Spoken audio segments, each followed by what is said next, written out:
ഹരേ കൃഷ്ണ. എല്ലാവർക്കും മാധവത്തിലേക്ക് സ്വാഗതം. നമ്മൾ ധർമ്മശാസ്താവിന് നെയ്യഭിഷേകം, ഭസ്മാഭിഷേകം, അതുപോലെ തന്നെ ഇളനീരഭിഷേകം തുടങ്ങിയ വഴിപാടുകൾ ചെയ്യാറുണ്ട്. വലിയ വിശേഷമാണ് ഇതൊക്കെ ഭഗവാന് ചെയ്യുന്നത്. ശാസ്താവിൻ്റെ സന്നിധിയിൽ പ്രത്യേകിച്ച് ശനി ബുധൻ ദിവസങ്ങളിൽ നീരാഞ്ജനം തെളിയിക്കുന്നത് പ്രധാനപ്പെട്ട മറ്റൊരു വഴിപാടാണ്. ശനിദോഷങ്ങളെല്ലാം അകറ്റുന്നതിന്, കണ്ടകശനി, ഏഴരശനി മുതലായ ഗ്രഹപ്പിഴ ദോഷങ്ങളെല്ലാം അകറ്റുന്നതിന് നീരാഞ്ജനം കത്തിക്കുന്നത് വലിയ വിശേഷമാണ്.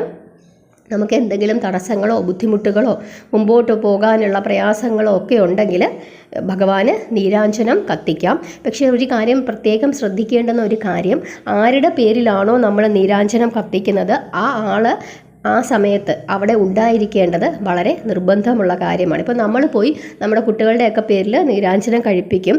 ആ സമയത്ത് കുട്ടികൾ ചിലപ്പോൾ കാണില്ല നമ്മുടെ കൂടെ. പറ്റുന്നെങ്കിൽ അവർ വീട്ടിലുണ്ടെങ്കിൽ അവരെയും കൂടെ കൊണ്ടുപോകാനായിട്ട് ശ്രദ്ധിക്കുക. ഇനി ഇല്ലെങ്കിൽ, നാട്ടിലില്ലാത്ത ആളുകളാണെങ്കിൽ പറ്റില്ല, അവർക്ക് വേണ്ടി നമുക്ക് പ്രാർത്ഥിക്കാം. എങ്കിലും ഉണ്ടെങ്കിൽ നിർബന്ധമായും അവരെയും കൂടെ കൊണ്ടുപോകാനായിട്ട് ശ്രദ്ധിക്കുക. അതിനുശേഷം നമ്മൾ നീരാഞ്ജനം അവിടെ കത്തിക്കുമല്ലോ തിരുമേനി. ആ കത്തിക്കുന്ന സമയത്ത് ആ എള്ള് തിരിയിൽ നിന്നും വരുന്ന ആ പുക, അത് ആരുടെ പേരിലാണോ നമ്മൾ വഴിപാട് കഴിപ്പിക്കുന്നത് അവരത് ശ്വസിക്കണമെന്നാണ് പറയുന്നത്. അത് ശ്വസിക്കുമ്പോൾ അവരുടെ ശരീരത്തിലെ രക്തത്തിനൊക്കെ നല്ല പ്യൂരിഫിക്കേഷൻ ഉണ്ടാകും. അങ്ങനെ ആ പുക ശ്വസിക്കണം. ആ പുക ശ്വസിക്കുമ്പോഴാണ് അതിന് പൂർണ്ണമായിട്ടും ഒരു ഫലസിദ്ധി ഉണ്ടാകുന്നത്. അപ്പോൾ ആ കാര്യം നിങ്ങൾ ശ്രദ്ധിക്കുക.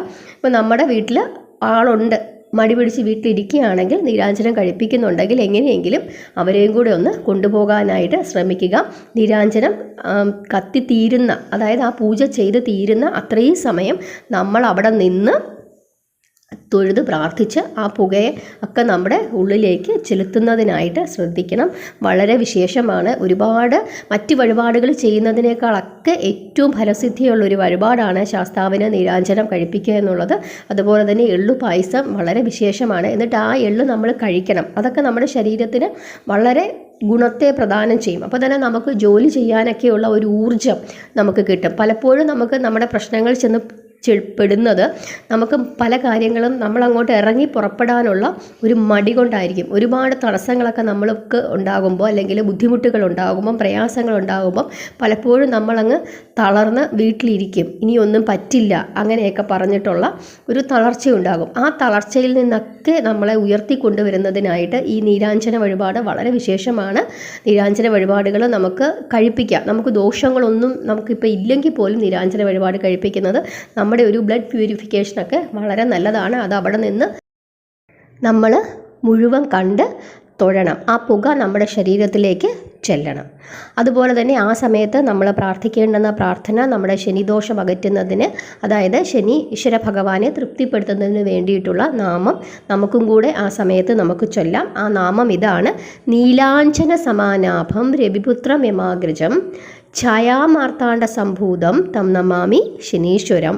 ഒന്നുകൂടെ പറയാം: നീലാഞ്ജന സമാനാഭം രവിപുത്രം യമാഗ്രജം ഛായാമാർത്താണ്ഡ സംഭൂതം തം നമാമി ശനീശ്വരം.